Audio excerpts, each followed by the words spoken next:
Welcome to the Zebra Pen, Either Way We HNC It podcast.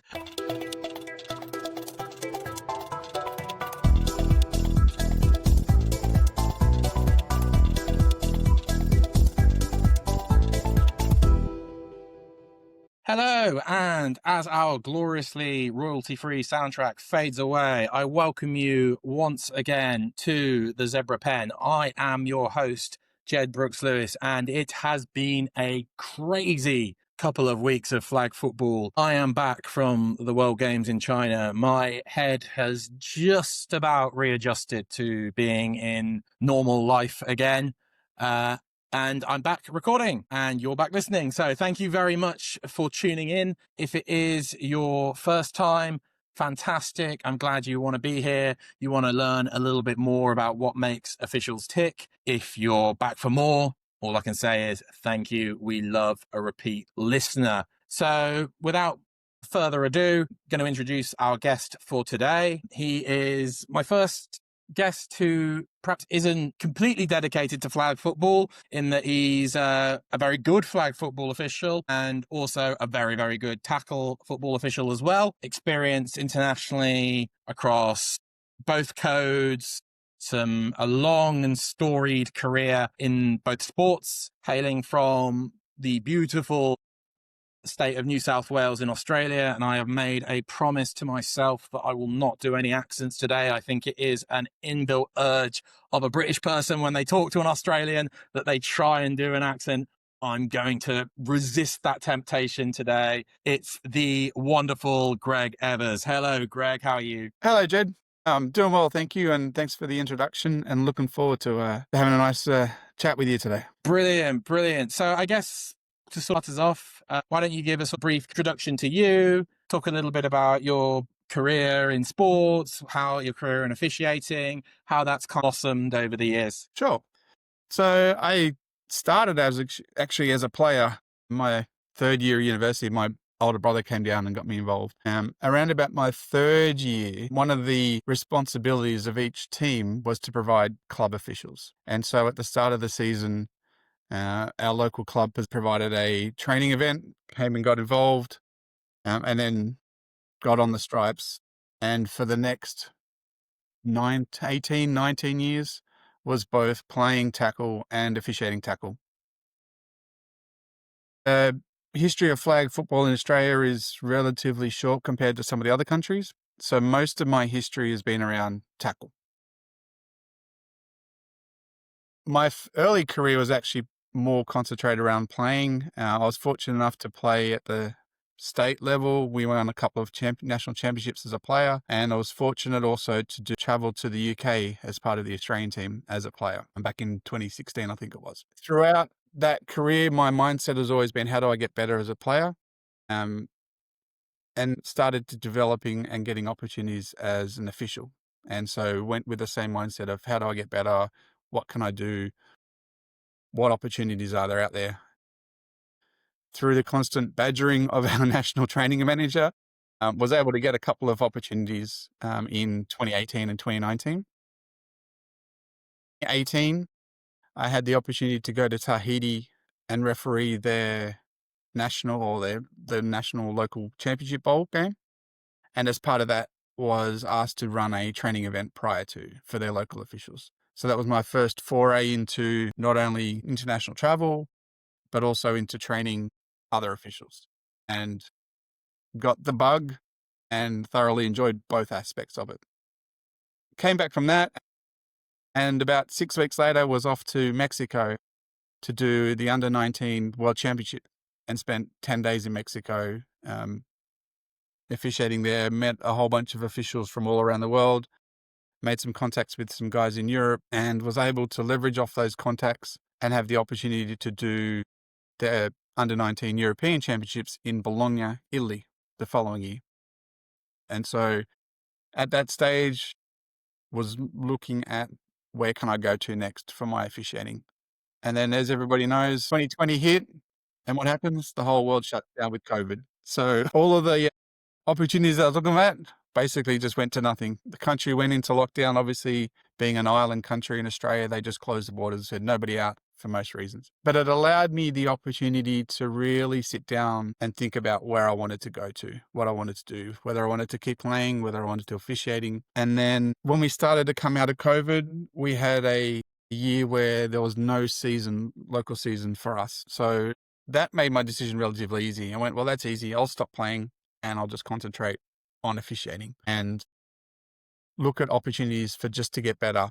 And at that stage, within Sydney, Australia, where I was, there was still no flag football. It was just a pure tackle environment. And so I was looking at opportunities, traveling to the US, attending multiple camps and clinics. The first clinic I went to, they give an award, a scholarship out to the official that traveled the furthest. And so without knowing anybody, at the very start of the clinic, they had me come down the front, present the award, and then just on the spot went, hey, can you give us a bit of a blurb about officiating in Australia? And so it was an easy win, I give a imagine, quick- as well, in terms of the distance travelled for you. Like when you won that award, I don't think there would be anyone who was coming much further. Yeah, it was and that traveling was interesting because we'd opened up out of COVID, but there were still requirements around how you had to wear masks. So the rule at that stage was as soon as you arrived at the airport, you had to have a mask on, and it had to stay on until you left the airport. So anybody who's flown from Australia to the US knows it's about a 14-hour flight to Dallas. I then had a couple of hour layover and then an additional 3-hour flight to Baltimore. So for 24, 28 hours, wearing a mask was extremely uncomfortable, to say the least. And then so, walking up, the clinic had about 25 NFL officials, 50 or 60 Div 1 officials. And so basically on the spot going, hey, give us your quick story, background of Australia, of officiating, was a great icebreaker actually for the rest of the clinic, because then I had officials coming up to me that went, oh, I've always wanted to go to Australia, or I've been to Australia. And so there was that icebreaker. And for somebody who is traditionally been introverted, it certainly made it a lot easier to put myself out there. Came back from that and then was looking at opportunities for other camps and clinics. I spent 8 weeks with the main aim of just basically going and watching the USFL when it was a spring league before the UFL. They had all their games in Birmingham, Alabama at that point. So I just stayed there for 8 weeks and went and watched the games, 4 games every weekend, just so that I could sit there and watch the officials and see how they worked.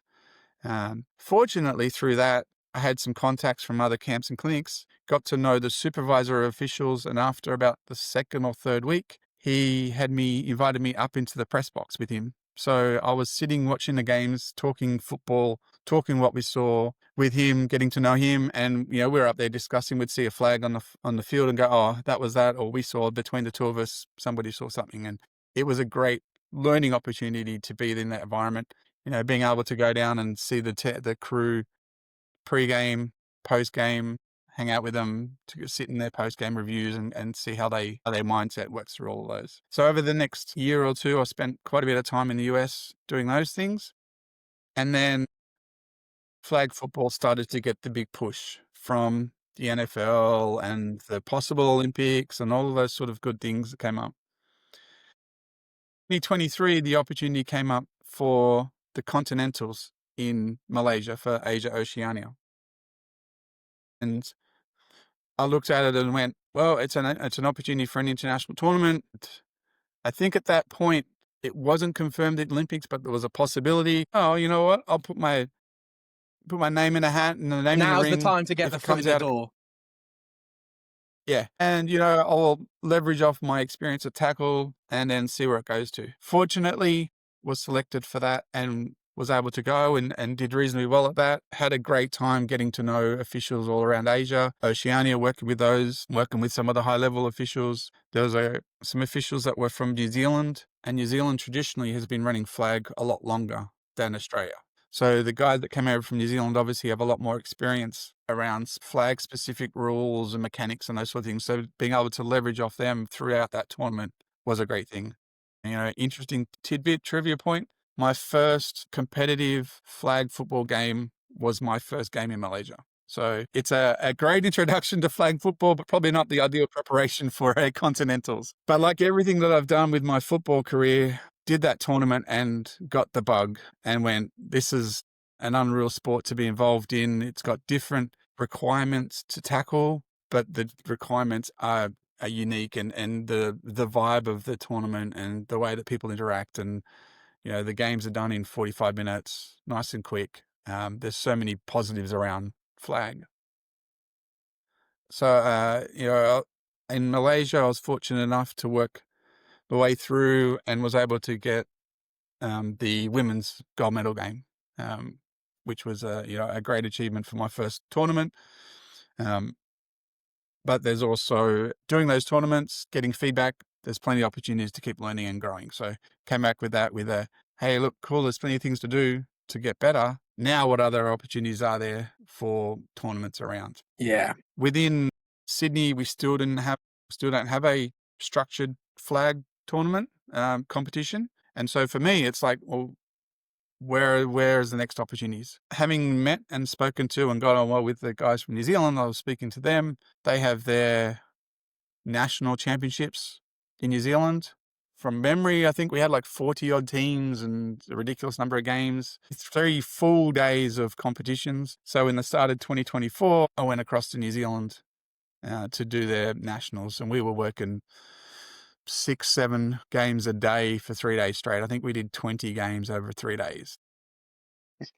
But it's a phenomenal tournament.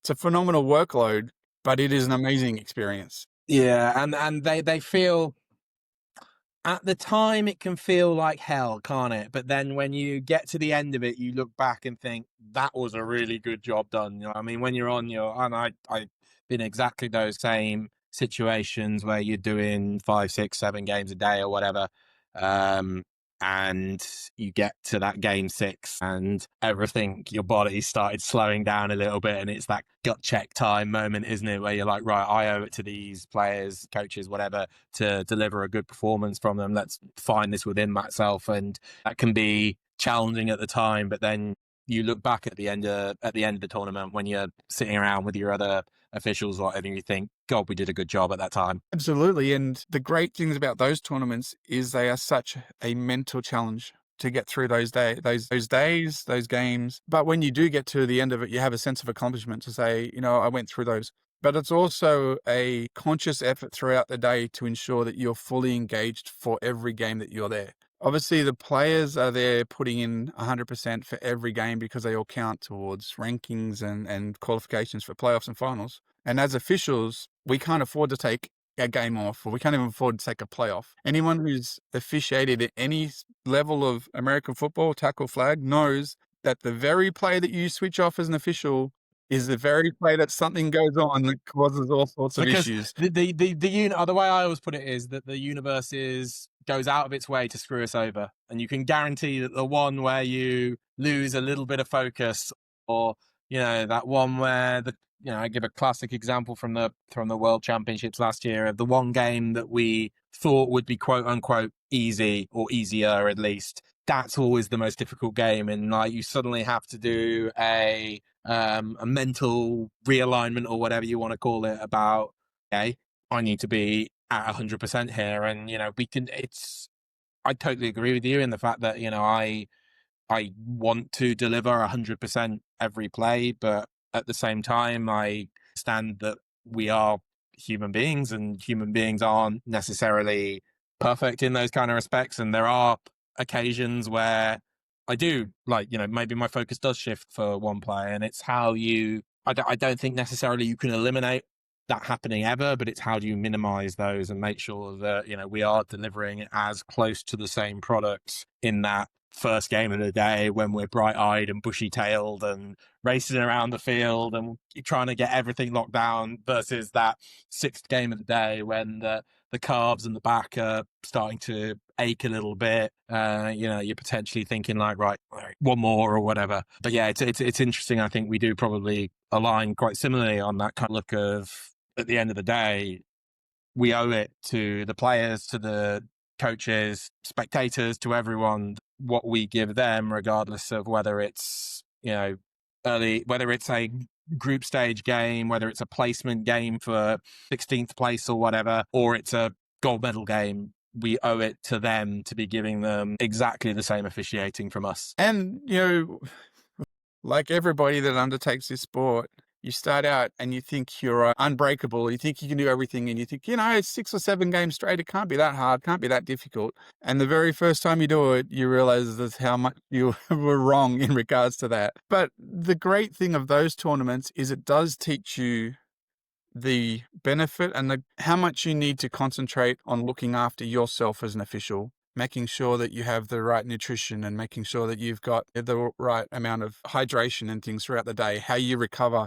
If you're working 5, 6 games in one day and you've got to do that for 2 or 3 days straight, you need to ensure that after that first day, you do something to help yourself recover. I've been at a couple of other tournaments, which I'll cover off in a minute, where sometimes it's, a half an hour swim in a pool for recovery. Other times, I've got my own foam roller, so it's rolling my legs. Other times it's, some of the places we've been to had massage places, so it's going in and get your legs looked after, so that way they're fresh for the next day.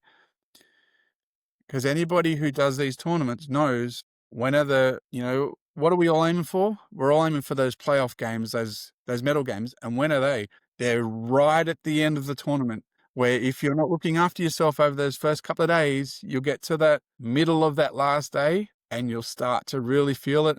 And it's like, well, the player's intensity is picking up and you've got to match that. If you start breaking down towards those, you're doing the game an injustice. So Absolutely. It's crucial that we look after ourselves from a health perspective, making sure our legs are recovered, doing all those sort of things, but also making sure that you've got plenty of nutrition, plenty of hydration. It's interesting you talk about this because my first international flag tournament was 2015, and I would have been 23 I think I was in 2015. And when you're 23, you feel like you're invincible. And, like compared to what I am. I'm older than 23 and I still feel like I'm invincible. Compared to what I was now, like I probably was, because I'll be 100% honest. When I was doing those first 2015, 2016, I would just go out. I would just work my ass off basically for like all the games. And I'd get up the next morning and be like, right, let's do it again. And now 10 years later, we mentioned earlier that I just come back from the World Games where, we were working temperatures 45 degrees or something at turf level. I was thinking like, right, okay, I need to hydrate.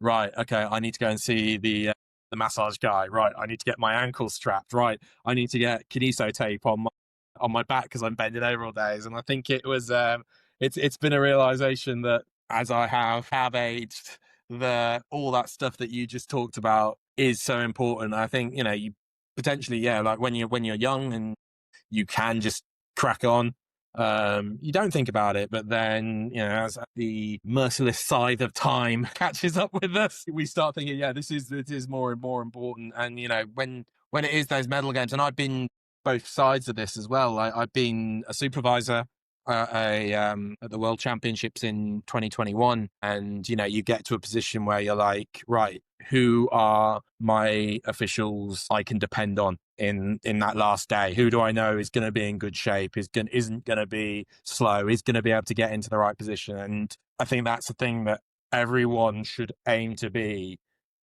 one of those officials that your boss, your supervisor thinks, right, I can depend on them, they're going to be okay. Like, I know they're not an idiot, I know that they're going to have been looking after themselves and everything. So it's a really good topic to bring up, and I think it's one that perhaps we as officials don't necessarily think of, and one that is also super specific to flag, say, versus tackle, for example, because tackle, you go to an international, you're doing one game every couple of days, whereas flag, you're doing bang, bang, bang, bang, bang. And the workload that you're putting into it, and especially you work at something like field judge or referee, where you're constantly spotting the ball, like that workload as well is so high. So it's a really good area to broach that perhaps a lot of officials don't think about. And those people listening who want to push on to higher and higher levels, it's certainly something that will be a distinguishing factor between you and another official if you can be that one in day 3 who's still working their tail off the entire time. Exactly. Yeah, we had one of our national tournaments earlier this year in Canberra, which is our nation's capital. It's generally not known as a hot area. The days were relatively warm. I think we had around 30 degrees Celsius for most of the day, for the 2 days. We had one of our youngest officials go down with heat stroke on the second day, which highlights to everybody that it affects everybody. If you're not drinking properly or not eating properly, especially on those hot days. And, I've been fortunate enough to go to China, Thailand, Malaysia, just recently returned from Bali and Indonesia. If you do a lot of those tournaments around Asia, you're getting heat, you're getting humidity. Anybody who followed the continentals in Malaysia in 2023, we had 30 to 35 degree days, 85, 90% humidity. We had thunderstorm stoppages for multiple hours during the afternoon. We'd then come back and officiate games at night, finish at 9:30, 10 o'clock, turn around and be up at 5 o'clock the next morning to finish off the games, get a couple done before having a mini break and then starting the next day. And we did that for, 3 days straight. And so it becomes crucial when you're in those environments, how much you rely on your nutrition and your hydration and looking after yourself. And as I mentioned, we had having a young official go down with heat stroke. And when you talk to him, he goes, "Oh yeah, I didn't drink much today." And it's like, well, It's the eye roll moment, isn't it? Where you're like, well, there we go. That explains it. And everyone sees a young official go down with heat stroke, and it's like, oh, what's going on? And it's like, well, he didn't drink. And we're all there as experienced officials. We're encouraging people, hey, make sure you drink. Come off for a break. Make sure you have a drink. Make sure you do this. And if you don't follow that, it can be an adverse impact. And as you said, we all want to be able to be performing at those playoffs, at those medal games, and you want to be able to show the supervisors that you are in a position to be able to do that. I've been fortunate enough that we have a flag tournament down in Melbourne last year. I was asked to be the supervisor for that. We've got 2 tournaments coming up back in Australia in this year where I've been asked to be the supervisor and the mentor for those, and working with the officials throughout that, leaning on what I've learned from all of the other tournaments around, especially, it's not physically possible to do 6 games straight. We need to be able to organize so officials have at least 1 game off. Absolutely. 3 is probably the maximum that you can do in a row, especially under some of the conditions that we'll have in Australia, the warmer, more humidity type days. So working with the supervisors that I've been with our national tournaments, being the supervisor myself for a couple of the tournaments coming up, it's how do we ensure that officials who, like all of us, want to do every single game possible, but ensuring that they get the appropriate breaks to ensure that they are performing at a high level throughout the weekend. And it's a balancing act for all of us, and it's something that we all continue to learn, because we don't want to miss out on an opportunity for getting on the field and getting more snaps. Because anybody who's undertaken officiating knows, how do you get better? You get better by being on the field and getting snaps. But I need to have a rest because I've done so many in a row. If I don't, I'm going to start going into bad habits. And they're the ones that you need to make sure that you obviously stop doing. So trying to keep officials fresh enough so that, the habits they develop are the ones that we want them to develop. But we don't want to have field judges that are just too tired and they just stay stationary after the snap. We want people to be moving. We don't want referees to be just standing there and watching the game. We need to be involved. The side judges and down judges, there's things that they need to be doing as well, that we just don't want officials just standing there because they are tired and exhausted and not giving the effort that we need for the games. And as supervisors, it's a case of also looking at how do we balance and how do we assign people. Maybe we do a field judge for one game and then we go to another position to give them a position that's not as intense as far as the movement, still in as far as the mental side of things, but maybe not as intense with the movement. We're talking about side judge here, let's be honest. Well, down judge to an extent as well, but not quite as much as a side judge. But yes, I was fortunate enough through the tournaments that I've been doing in Thailand and a couple others. The great thing with our community is word gets around with the officials that are doing a good job and are out there mentoring and providing support for officials. So I had the people that were organizing a tournament in Bali reach out and said, "Hey, we heard you've done this tournament and the one in Thailand that I did and a couple others. Would you like to come out and help can you come out and help? And then who else would you recommend to come out? So we took a crew of 4 of us out to Bali a couple of weeks ago. And then on one of the days, because we had 4 of us international level officials, we were actually able to rotate through positions. So we could all work on the mechanics at each of the different positions, but we're able to work on it with a high level crew. So we could work on the mechanics that we need to do. It becomes challenging when you've got officials at different levels when you're trying to work on the mechanics of it. Yeah, I mean, that's a really interesting one, I think, because certainly, even at a continental championship level, you still get quite a big spread of officiating levels. And, it's not meant in a negative way whatsoever. I mean, like, everyone has to start at a certain point and everyone develops at a certain, at their own rate. But if what I'm used to, or like what I expect, or I know what other officials should be doing, as soon as I start realizing, oh, they're not doing that. And this is something that I have as an issue with me. I don't know if it's something that you've perhaps encountered in the past, is you start worrying about other people's jobs and are they doing their jobs? And, you talked about how that one play where you lose focus, that's guaranteed to be the play that something goes wrong. I think it's exactly the same where the one play where you start worrying about, like, my field judge hasn't moved, what are they looking at? That'll be the play where, if you're referee, the quarterback's going to get, maybe they're going to get hit, maybe they're not going to. And you should be making a decision. And it is difficult when you have those crews with a wider spread. And I think working, say, personally, working at the World Games last week, where we had quite a small group of officials and we were all of a certain level, it's almost quite stress relieving in a sense, because you almost expect, that people are going to be there, be doing their jobs, and you can not have that little nagging doubt of, like, oh, have they moved? Are they looking in the right place? Have they started the game clock? You can just expect that perfection from them. And it's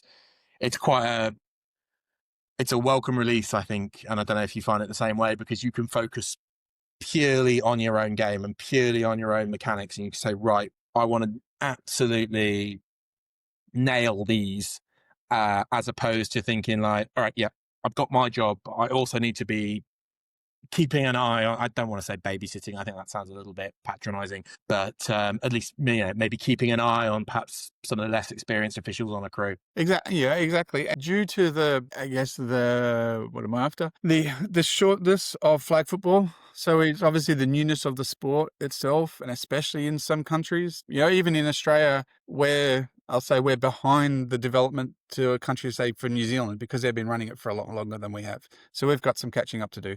There's countries all around the world. I know most of the Asia, Oceania region, because I've done some tournaments around there and speaking to the officials, where their flag football has really only started to develop in the last sort of 6, 12, 18 months. I'm helping some of the officials in Kenya run a training seminar for their officials. And so some of them are coming in from ground zero, because it's such a new sport.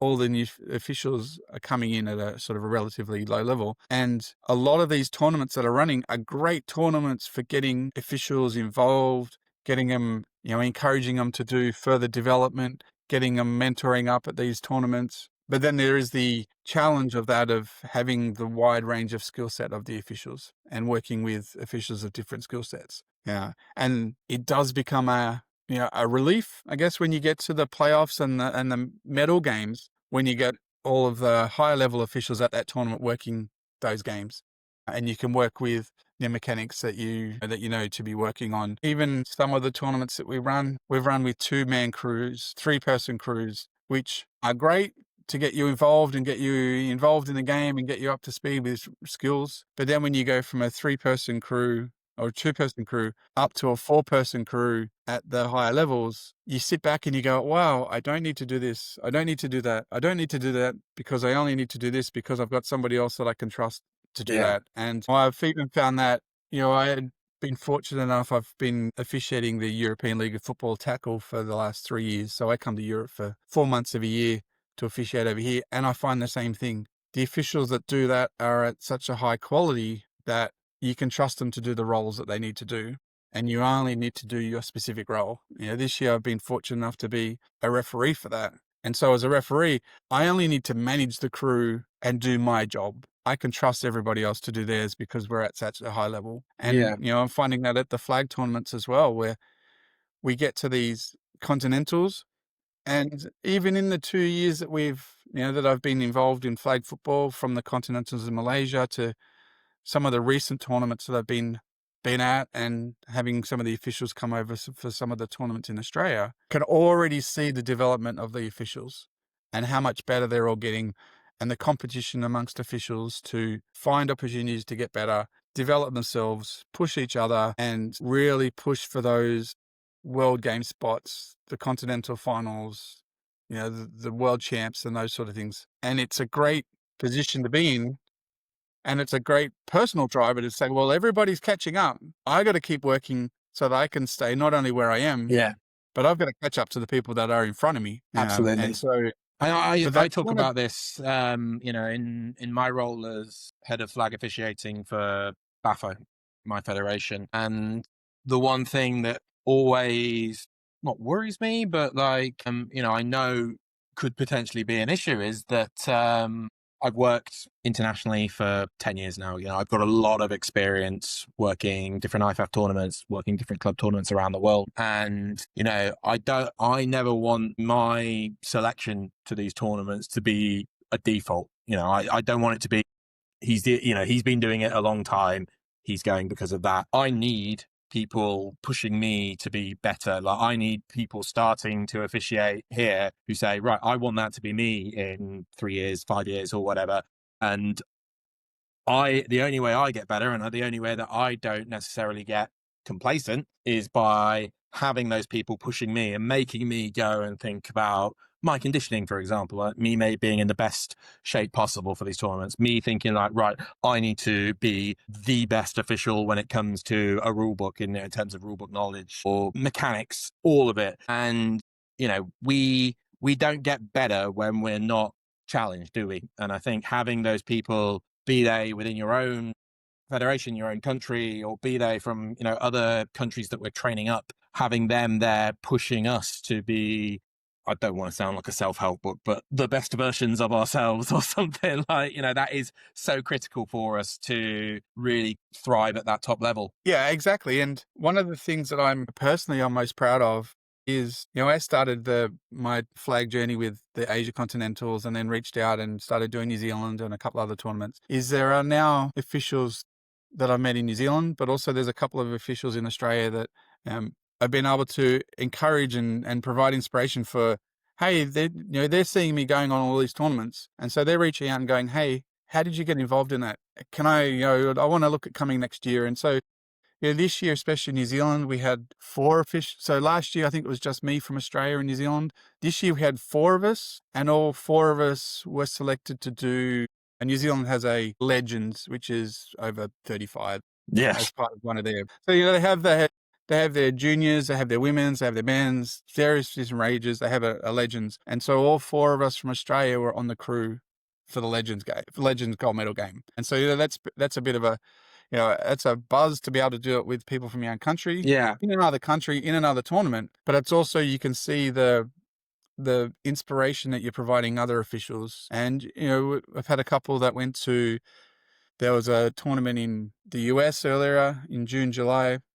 We had 2 of our local guys go across to that, and they reach out and go, hey, look, we're going to that. There's the tournament that I went to in Thailand, where I think now next year we're looking at probably around 5 or 6 of us from Australia are going across to that. So there's a lot of officials now that are within Australia, especially, that are looking and going, oh, hang on, you've got that opportunity. How do I get into that? Who do I need to talk to? And so being able to go, hey, I'm not just doing this just for me. I'm like, how can I bring you along? How can I bring you along? How can I bring everybody along? How can we all push each other to get better? And, you talk to anybody who is officiating flag at a reasonable level, doesn't even have to be an extremely high level. And what is the first thing they say in regards to a goal? It's the Olympics. And so having that there for our officials gives everybody a massive driving factor. And that if, you've got a whole bunch of officials in your local country that want to get to the Olympics, you're going to have to compare against all of them.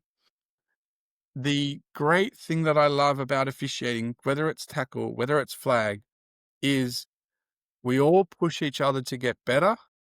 We all want to get to the top of the pinnacle or whatever it is, but there's nothing like, there's no negativity. It's not like, Yeah. I'm going to tell you this, I'm not going to tell you that, because then you'll get better and you might jump me. It's like, well, it's a very interesting environment to be in, isn't it? But I don't know what it's like in sort of Asia Pacific Oceania. Us the European guys who work a lot of the tournaments, we all know each other very, very well. Some of my closest officiating friends are people that I've met at various different IFAF tournaments, and I consider them immensely close friends who I want to talk about situations with, who I will expose my weaknesses to. I'll say, all right, this is a call. I think I screwed this up. Like, let's talk about it or whatever. But then when we get to these like continental championships or these world championships, we're also in competition with each other. And I think it's great that we're able to expose ourselves to these people, expose our weaknesses to to each other and talk about this.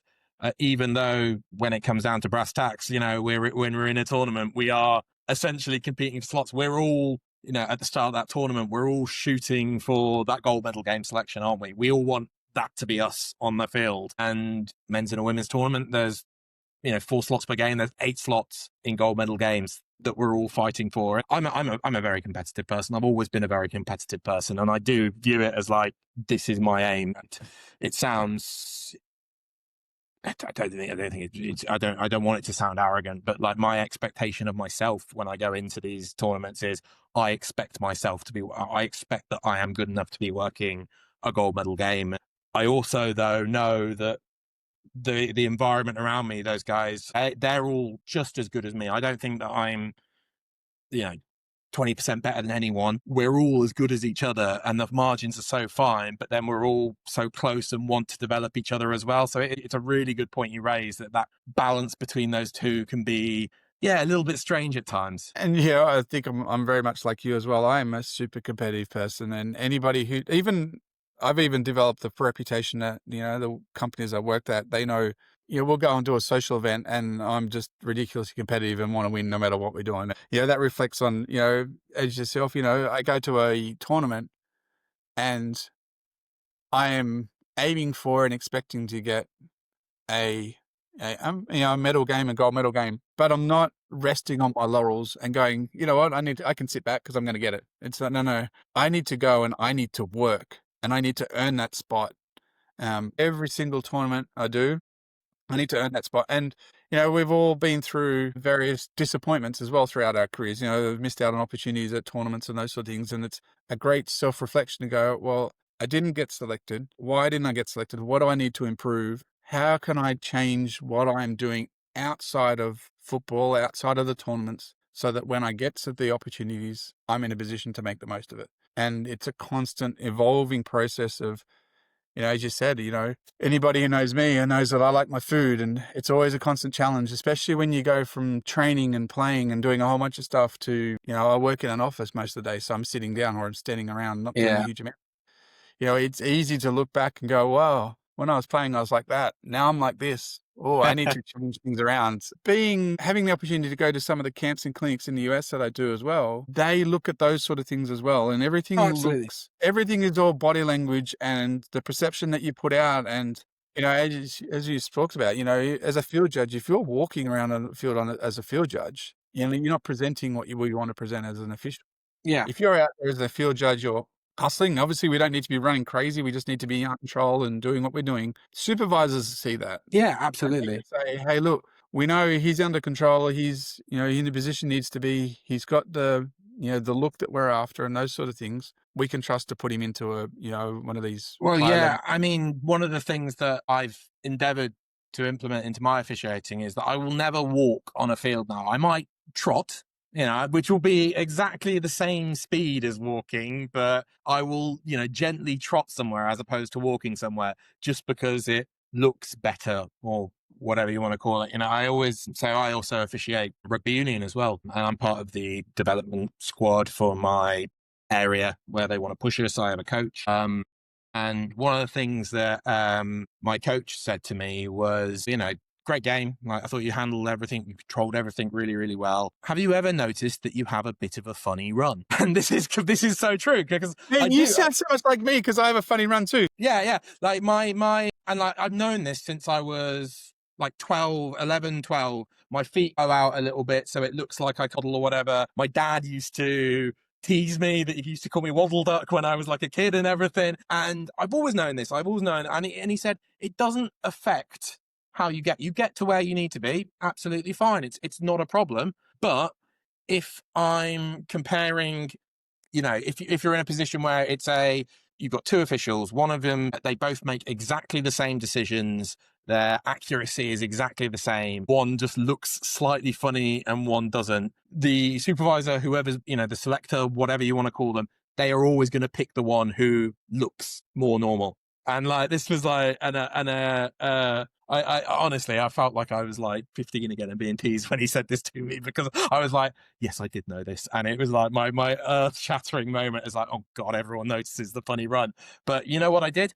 The first thing I did, like the next day or whatever, is I got in touch with a running coach and said like, right, I have a funny run. What can we do to fix this funny run? And it is true though that, it can be, your accuracy can be exactly the same. The big thing with the rugby officiating is like your fitness level, because it is so much more cardio intensive compared to say what we do with flag and with tackle. Are you getting around the park? That could be exactly the same, but then that differentiator, and I've been on the other side of this as a supervisor as well. That differentiator might just be, what does it look like? What does it feel like? And that's such an intangible thing. And it's some of those bits and pieces are difficult to measure and kind of work to, because it's just someone's subjective opinion. But there are those little things almost do feed into it, don't they? Yeah, exactly. And, some of the clinics that I've been to in the US, I've got to know some of the officials that work those and, been following some of their careers. And, I was speaking to one of them and he was like, yeah, been doing the high school level for years and whatever else. And then at one point he decided to go do something about his body composition. And he said, interesting enough, the off season lost a whole bunch of weight. The next season, bang, got straight up into the college level. Everything else about him didn't really change, just that. We've got, I've got officials in Australia and who I'm constantly reminding, what's your body language? We'll be out, whether it's a tackle or whether it's a flag, we'll be out having a discussion on the field and they're there pointing this, that and the other and say, oh, hands down. What's your Hands body on the language? hips is the killer one for me. It's the one I hate the most. You just look like you're sulking, but I know exactly what you mean. I won't name the official, but if he listens to this, he'll know who he is. We had one of our local games. He decided in his infinite wisdom that he would take some pre-workout prior to the game. And let's just say one of the flags that he threw probably found water. It went that deep. And I saw it and had a chat to him afterwards and he's like, yeah, I probably shouldn't have taken the pre-workout during the game. I'm like, yeah, we do tend to not realize at times how much we project out there with our subtleties and how our body language projects a lot of things, how we deal with players and coaches when temperatures rise in games and frustrations and rise. As officials, and one of the things I was actually talking to the officials in Kenya about earlier today, we actually had a training session, was as officials, we're there to diffuse situations. We don't want to escalate and we don't want to retaliate with words and languages and approaches that makes it higher. We want to be able to be the calm on the field and diffuse situations.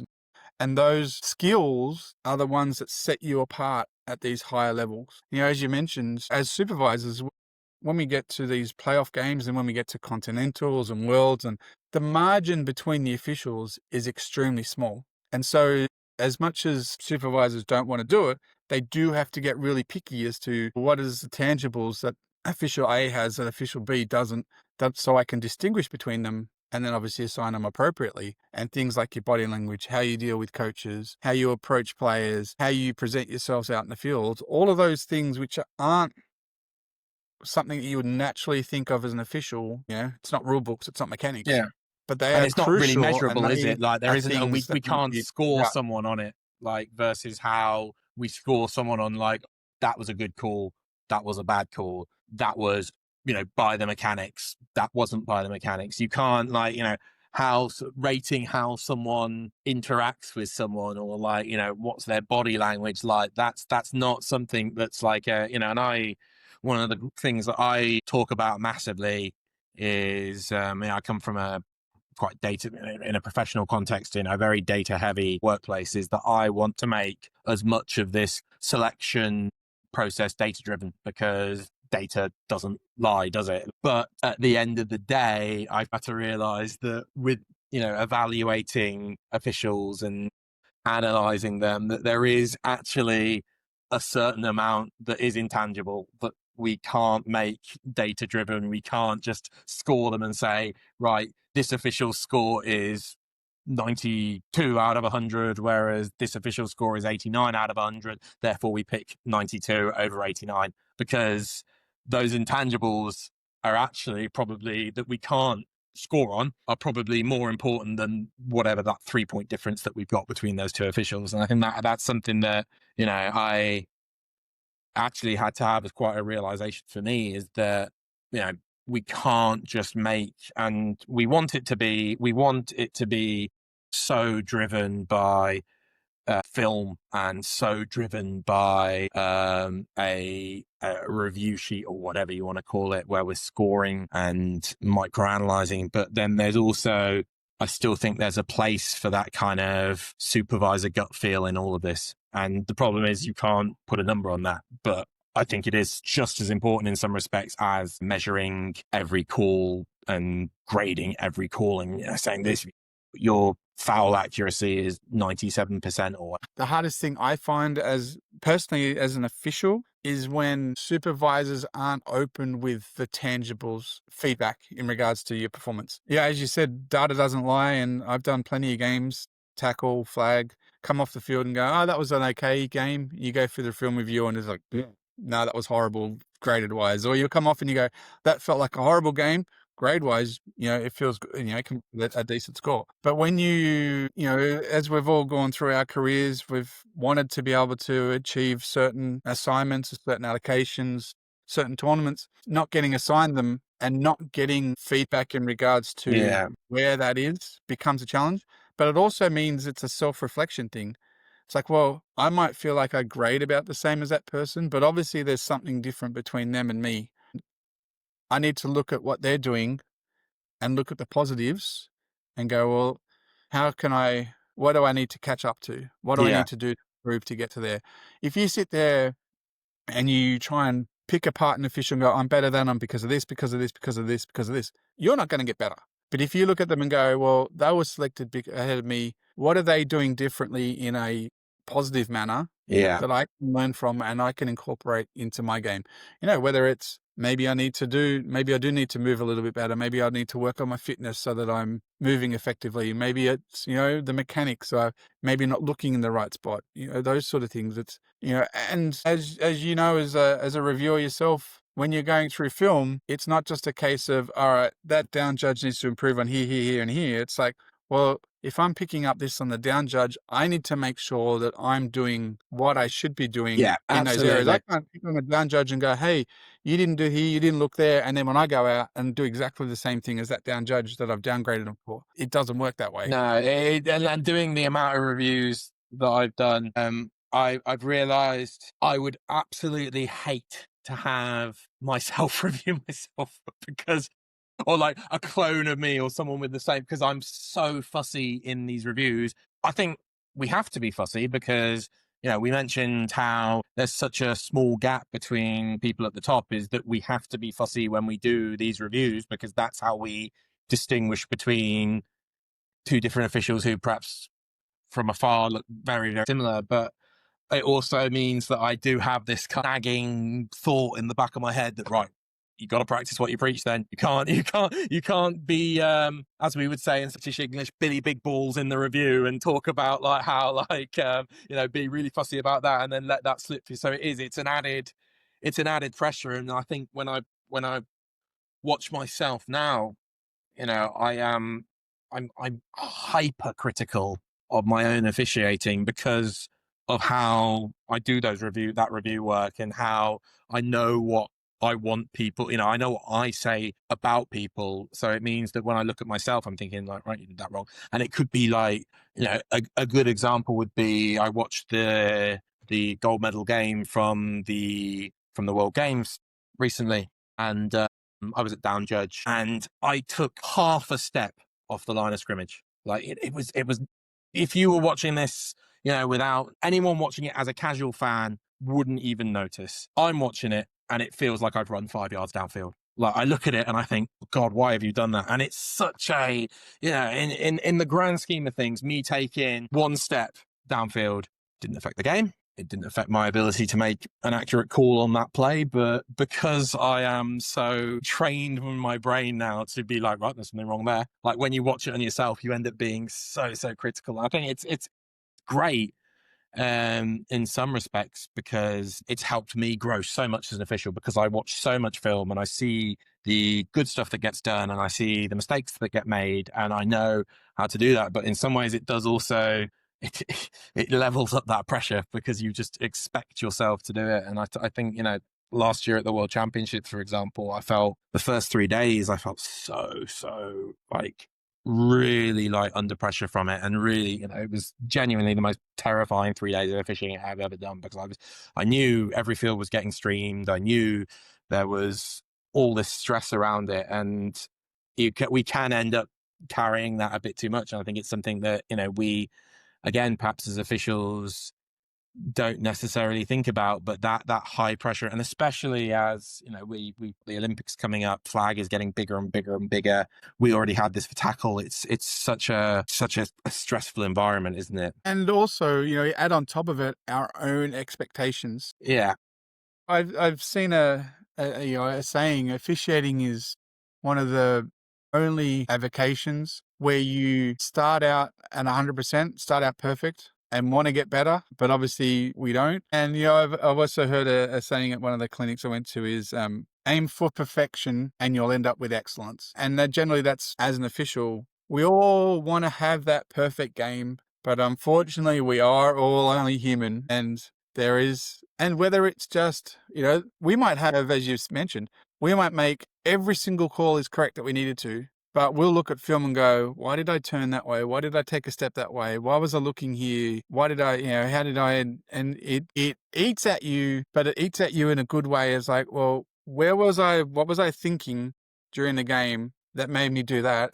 How do I fix it so that I'm doing what I should be doing? absolutely. And I think that's, it does, it's something that, like, yeah, you have to be able to manage it in the right way. And something that I've always spoken about before is, when I review people, I don't expect perfection from them, but when I do a game, I actually expect far much more. And that pressure we put on ourselves is perhaps even higher than any supervisor or any reviewer has. So, I think that was a really interesting jumping off point. One of the sort of things that I always do when I've got guests on is I ask about, and you talked about these amazing opportunities you've had even within the last year. Like I did some prep, and I looked up. I thought I'm going to go on his Facebook and see where he's been off to. And, I'm going to maybe ask him about one. And then I realized, oh, wow, he's gone to so many places. Like, I can't just pick one. So luckily, just asking that open-ended question, you've kind of covered a huge amount of those.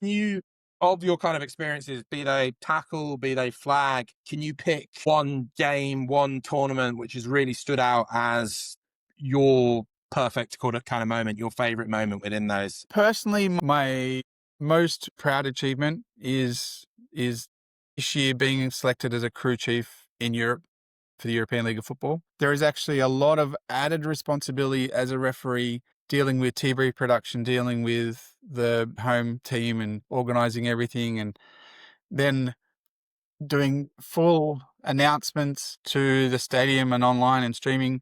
That's been one of my proudest achievements. My most probably enjoyable tournament that I did was and one that I'll always constantly talk about, whether it's because it was the first one or because it was so challenging, was the Continentals in Malaysia.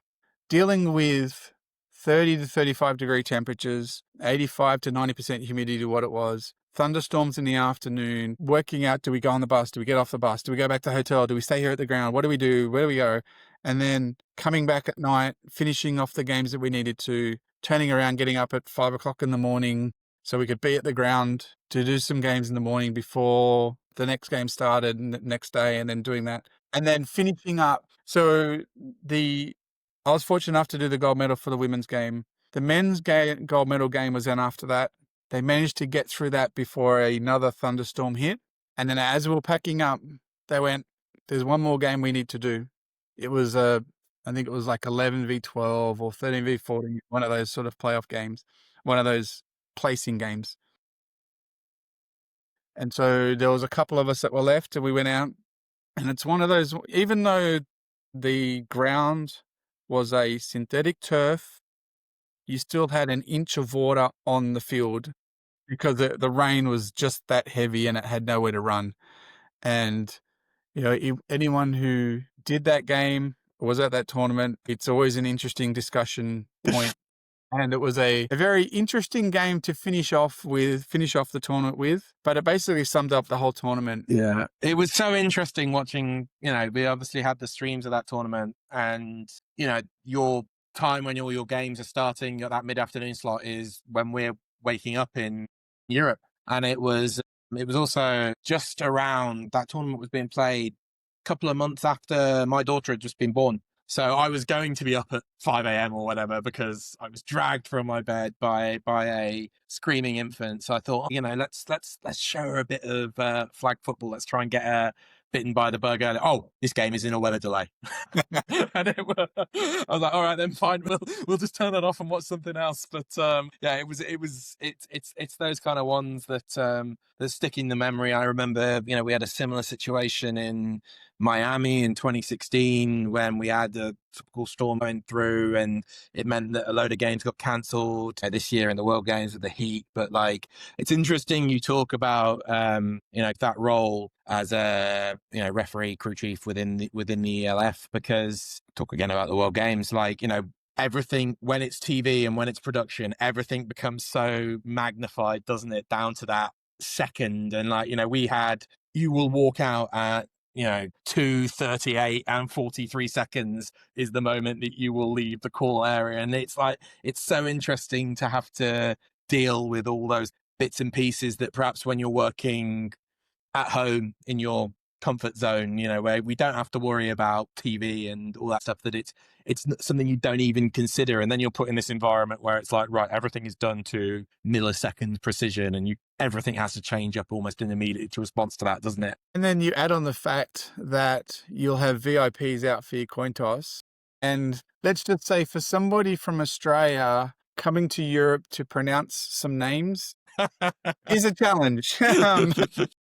And sometimes you'll get told in advance so you can run it through your head. Other times, depending on where it is and whatnot, and it happens at, all of the tournaments you do, flag tournaments, you walk out for a gold medal game. They go, oh, by the way, this is so-and-so, and they're going to come and do the coin toss. And you're like, okay, can you please repeat that name again? Just so I can get the pronunciation and those sort of, and so, even my wife noticed the first couple of games where I did the coin toss this year, I was very stiff with my wordings and things because I'm concentrating so much on trying to remember the guest that I have and get their name correct, that the rest of the coin toss announcement is very not my normal personality. Let me just put it.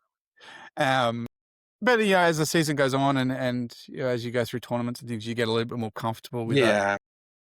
But as you said, the timings around when you go on, when you go off, we even, the Continentals in Malaysia were the same, where they do the pre-game ceremony and you find out as you're walking out there, they're going you're going to walk to here and you're going to do that and they're going to do this and they're going to do that. And then so you're trying to... It feels like being at school at times because you've got someone telling you need to be here at this exact time and that's where you're going to go. I was stood in... There was one at the World Games, there was one Chinese lady who was, clearly in charge of everything with regards to. I felt so sorry for her because it turns out that athletes and coaches aren't the most reliable of people. Like they don't. If you give them a time, they'll be like, oh, we'll work around that time. So this poor woman had to chase teams around the venue and whatever. We were the best out of all three. The officials obviously were always bang on time, exactly where they needed to be. But like, yeah, this woman was like, right, you will go here now, and it's like, okay, fine. Like, and in some ways, I quite like it because like it's nice to have all that pressure off. Someone just tells you where to go. But in the same regard, it is also a little bit strange as well, just having to just be that, especially if you're used to what, at home, it's like, well, it's about 2:00. Shall we go? Yeah, all right then. But also too, we get to the gold medal games and they do a ceremony that we haven't done for the entire tournament. And they go, all right, you're going to walk out to here. The players will do this, they'll do this. And then they'll come and shake and walk this way and do this, that, and the other. And you're like, okay. I never realized quite how long the Mexican national anthem was until we had it. Like, the US one is one of those punchy, like in, out, boom, boom, boom, rockets, red glare, we're done. The Mexican one, it's that what is one of those anthems where you think it's about to finish and then suddenly they go back a little bit. So we were all stood with a kickoff time thinking like, all right, then there's a big countdown clock on that wall. Like, let's wrap this one up, guys. Like, so it's even little things like that change, like you say, when you get into that gold medal game where all the processes change, or maybe a VIP appears out of nowhere for a coin toss. But yeah, it's really interesting. So I think you talked a little bit about your favorite experiences, your favorite achievements. I always like to ask the reverse of that question and say, is there like, one game, one event or whatever where you look back at it and you think that's something that I really learned from, and maybe it didn't go quite the way that you wanted it to go, and what did you learn from it? How did you use it to improve yourself as you moved forward in your career? Biggest learning opportunity, I guess you can call it, a tackle game in our local tournament. It was a semi-final. Can't really recall too much happening earlier on, but around about halfway through the third quarter, we had a play that finished whatever, maybe a late hit, maybe not much was going on, and there was a bit of players just having a bit of a melee, which wasn't too much. We thought we broke it up, but we had a brother from one of the players that was on the sideline came on and escalated again, and it sort of blew up bigger than Ben-Hur, and helmets were thrown and players were storming off and trying to walk on and get on the field, and we essentially lost control of the game. Whether it was through what we did, whether it's just players and coaches losing, whatever, the game, we called the game halfway through the third quarter. We're done. This game's not happening. Yeah. And, there were players that I knew from the team because I've been playing officiating within the comp for years. I played with some of them, played against some of them, so I know them pretty well. After that game, some of them were coming up to me and apologizing for the behavior from their players. And then we were in our change rooms and just there was things that went on around how we handled the game, how I handled it as a referee, things I could have done better, communicated a lot better, maybe managed it a whole lot more effectively, being aware of what was going on. And so, that game really sticks out for me in a personal development perspective. As I mentioned earlier, I've really been introverted throughout my whole life. And as a referee, that's probably not a good skill set to have when you want to be able to have control of a game. And so that forces me to review how I am and how I, deal with players, how I deal with coaches.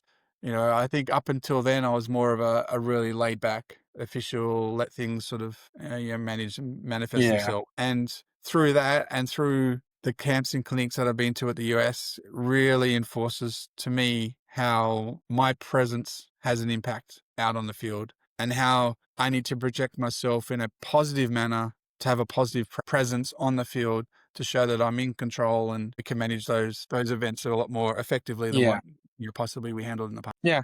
I mean, that's a really good one. And I think it is always those ones which give us the most to learn from. But so that brings us to the end of another wild ride. Firstly, I just want to say a massive thank you to you, Greg, for giving up your time this evening, talking us through your journey.